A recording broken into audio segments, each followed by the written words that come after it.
खबर में अब बात करेंगे वन नेशन वन इलेक्शन विधेयक की, जिसको लेकर अब तैयारियां तेज हो चुकी हैं, जिसकी वजह से अब इस पर राजनीतिक हलचल भी तेज हो चुकी है। आज जनमत में हम आपको बताएंगे कि आखिर क्या है ये वन नेशन वन इलेक्शन और क्यों है ये जरूरी, क्या है इसकी प्रक्रिया और आम जनता से लेकर देश की आर्थिक हालात पर क्या पड़ेगा इसका असर। तो ये क्या है वन नेशन वन इलेक्शन, आपको हम बता देते हैं। जैसा कि इसके नाम से ही साफ होता है, ये एक राष्ट्र एक चुनाव की बात कहता है। भारत में अभी अलग अलग राज्यों के विधानसभा चुनाव, देश के लोकसभा चुनाव और निकाय व पंचायत चुनाव अलग अलग समय पर होते हैं। नरेंद्र मोदी सरकार चाहती है कि देश में विधानसभा, लोकसभा, पंचायत और निकाय चुनाव जो हैं वो एक साथ ही जो है वो हो जाए। चलिए अब किसने दी है इसे लेकर रिपोर्ट, ये क्या है पहले वो भी आपको फिर से ग्राफिक्स के माध्यम से समझा देते हैं। आप किसने रिपोर्ट दी है वो भी अब जान लीजिए। बता दें कि वन नेशन वन इलेक्शन का विधेयक पिछले काफी समय से सत्तारूढ़ बीजेपी के एजेंडे में है। इसे पूरा करने के मकसद से केंद्र सरकार ने 2 सितंबर 2023 को पूर्व राष्ट्रपति रामनाथ कोविंद जी की अध्यक्षता में एक कमेटी बनाई थी। इस कमेटी ने 14 मार्च 2024 को अपनी रिपोर्ट राष्ट्रपति द्रौपदी मुर्मू को सौंपी। कमेटी ने रिपोर्ट में कहा कि एक साथ चुनाव कराने से चुनावी प्रक्रिया में बदलाव आ सकता है। अब इस कमेटी में कौन कौन था शामिल, ये तो किसने दी रिपोर्ट आपको बताई, अब इसमें कौन कौन शामिल है वो भी आपको जानना बेहद जरूरी है। वन नेशन वन इलेक्शन के लिए बनी कमेटी में आपको मैं बता दूं कि इसमें केंद्रीय गृह मंत्री अमित शाह, कांग्रेस के पूर्व नेता गुलाम नबी आजाद, 15वें वित्त आयोग के पूर्व अध्यक्ष NK सिंह, लोकसभा के पूर्व महासचिव डॉक्टर सुभाष कश्यप, वरिष्ठ अधिवक्ता हरीश साल्वे और chief vigilance commissioner Sanjay Kothari शामिल थे। इसके अलावा विशेष आमंत्रित सदस्यों के तौर पर कानून राज्य मंत्री स्वतंत्र प्रभार अर्जुन राम मेघवाल और डॉक्टर नितेन चंद्रा समिति में शामिल थे। अब कमेटी ने कैसे इस रिपोर्ट को तैयार किया है ये भी आपको जानना चाहिए। इस कमेटी ने अपनी रिपोर्ट तैयार करने से पहले उन 7 देशों की चुनावी प्रक्रिया की स्टडी की है जहां यह प्रक्रिया लागू है। इन 7 देशों में स्वीडन, बेल्जियम, जर्मनी, दक्षिण अफ्रीका, इंडोनेशिया, फिलीपींस और जापान शामिल हैं। अब कमेटी ने की थी ये 5 मुख्य सिफारिशें, वो भी आपको बता देते हैं। 7 देशों के बारे में बताएं और मुख्य सिफारिशों के बारे में भी आपको बता देते हैं। राष्ट्रपति द्रौपदी मुर्मू को इस कमेटी ने जो रिपोर्ट सौंपी थी उसमें 5 मुख्य सिफारिशें भी शामिल थीं। ये इस प्रकार हैं: सभी राज्य विधानसभाओं का कार्यकाल अगले लोकसभा चुनाव यानी 2029 तक बढ़ाया जाए। हंग असेंबली किसी को बहुमत नहीं, नो कॉन्फिडेंस मोशन होने पर बाकी के कार्यकाल के लिए नए सिरे से चुनाव कराए जा सकते हैं। वन नेशन वन इलेक्शन के तहत 2 चरणों में चुनाव कराए जाएं, ये भी इसमें पहले फेज में लोकसभा और विधानसभा चुनाव कराए जाएं, जबकि दूसरे चरण में 100 दिनों के अंदर में लोकल बॉडीज यानी नगर निकाय चुनाव जो है वो कराए जाएं। तो ऐसा नहीं है कि भाई वन नेशन वन इलेक्शन है तो एक ही दिन में चुनाव हो जाएगा, 100 दिन के अंदर दूसरे चुनाव भी कराने होंगे। लंबी प्रक्रिया तो ये भी बन सकती है। चुनाव आयोग लोकसभा, विधानसभा, स्थानीय निकाय चुनावों के लिए राज्य चुनाव अधिकारियों के परामर्श से एक वोटर लिस्ट और वोटर आईडी कार्ड जो है वो तैयार करे।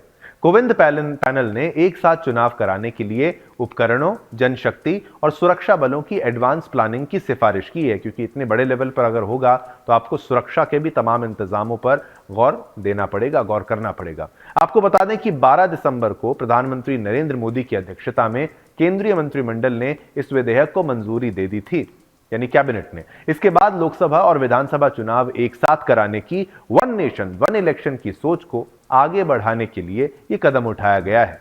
बता दें कि संविधान संशोधन विधेयक पास करने के लिए संसद में 2/3 बहुमत की जरूरत है और अब बहुमत के साथ इस बिल को लोकसभा में स्वीकार कर लिया गया है, जबकि दूसरे विधेयक को सामान्य बहुमत से ही पास किया जा सकता है।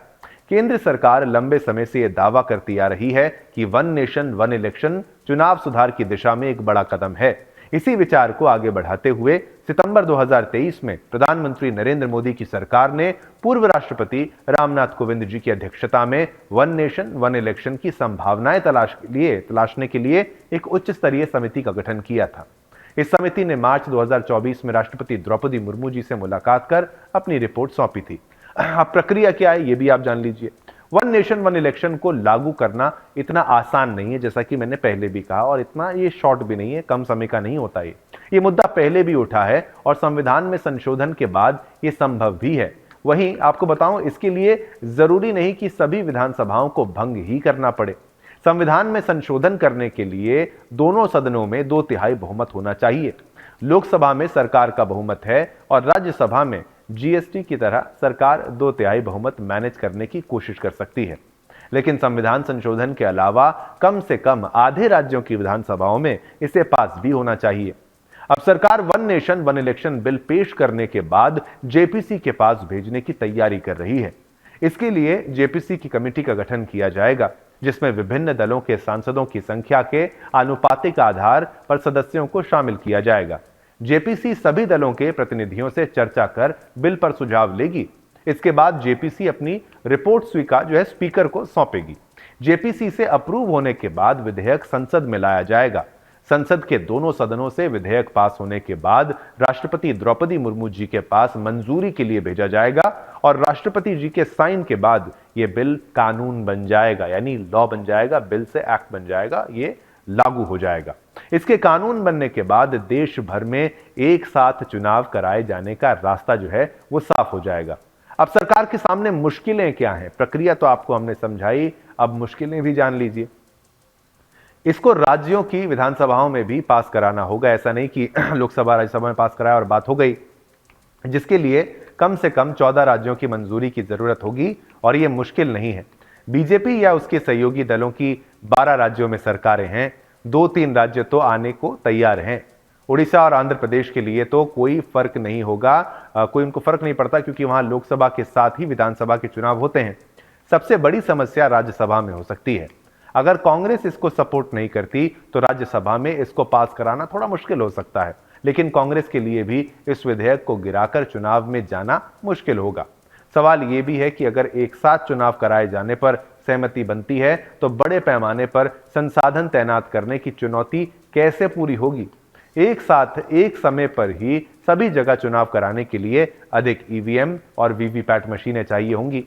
देश में कई हिस्से बहुत ही संवेदनशील हैं, जहां अतिरिक्त सुरक्षा व्यवस्था की जरूरत होगी और आगे बढ़ने से पहले सरकार को इन सवालों के जवाब भी तलाशने होंगे।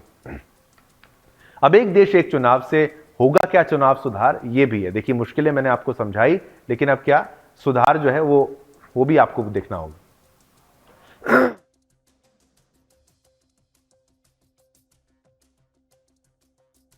बात हमने आपको बताई, लेकिन एक देश एक चुनाव से क्या चुनाव में सुधार होगा, यह भी एक बड़ा प्रश्न है। 1951 से 1967 तक एक साथ चुनाव हुए थे। ऐसा नहीं है पहली बार होगा। अगर ये बिल पास हो जाता है, लॉ बन जाता है, कानून बन जाता है, 51 से 67 तक एक साथ चुनाव हुए थे।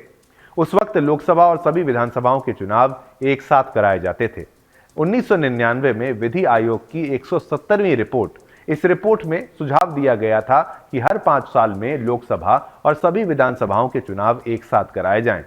2015 में संसदीय समिति की 79वीं रिपोर्ट, उसमें क्या था? इस रिपोर्ट में चुनाव एक साथ कराने के लिए इसे 2 चरणों में करने का तरीका बताया गया था।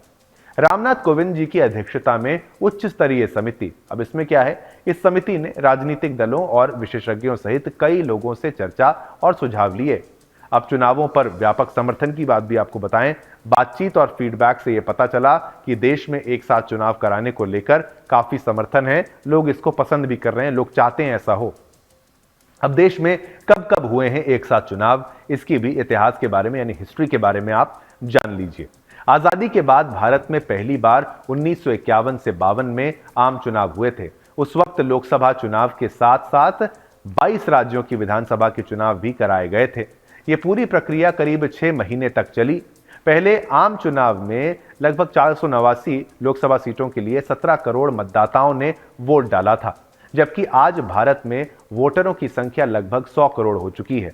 1957, 62 और 67 के चुनावों में भी लोकसभा और राज्यों के विधानसभा चुनाव एक साथ हुए थे।